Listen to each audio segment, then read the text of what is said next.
1971 সালের পর এই প্রথম কোনো পাকিস্তানি পণ্যবাহী জাহাজ সরাসরি বাংলাদেশের বন্দরে নোঙর করেছে।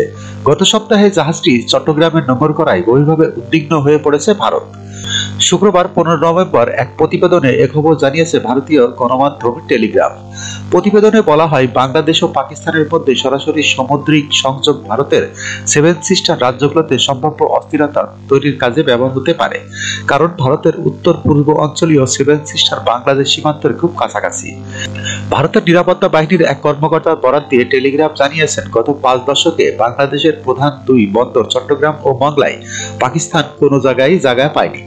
সিঙ্গাপুর ও কলম্বোর মধ্যে দেশের বাণিজ্য হতো, তবে এখন পাকিস্তানি জাহাজ সরাসরি চট্টগ্রাম বন্দরে আসবে। ফলে পাকিস্তান থেকে চট্টগ্রামে নিষিদ্ধ জিনিস অস্ত্র আসতে পারে, যেগুলো সশস্ত্র গোষ্ঠীর হাতে যেতেও পারে। যেমন 2004 সালে পাকিস্তানের গোয়েন্দা সংস্থা 1500 চাইনিজ অস্ত্র ট্রলারে করে আমাদের বিচ্ছিন্নতাবাদী দল উলফার জন্য পাঠিয়েছিল, তবে সেগুলো উলফার হাতে যাওয়ার আগে জব্দ করা হয়। প্রতিবেদনে আরো বলা হয়, সাবেক স্বৈরাচার প্রধানমন্ত্রী শেখ হাসিনাকে ব্যবহার করে ভারত চট্টগ্রাম ও মংলা থেকে চীনকে দূরে রেখেছিল, কিন্তু এখন পাকিস্তান চট্টগ্রাম বন্দর ব্যবহারের সুযোগ পাচ্ছে। ফলে বিষয়টি অবশ্যই এই অঞ্চলের ভূ রাজনীতির উপর প্রভাব ফেলবে, কেননা মিয়ানমার ও চট্টগ্রামের খুব কাছে।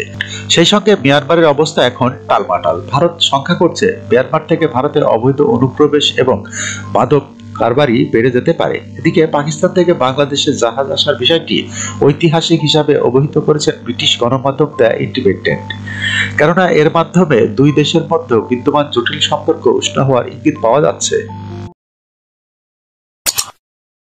যখনকার খবর তখনই দেখতে চোখ রাখুন সুন 24 টিভিতে। চ্যানেলটি সাবস্ক্রাইব করুন।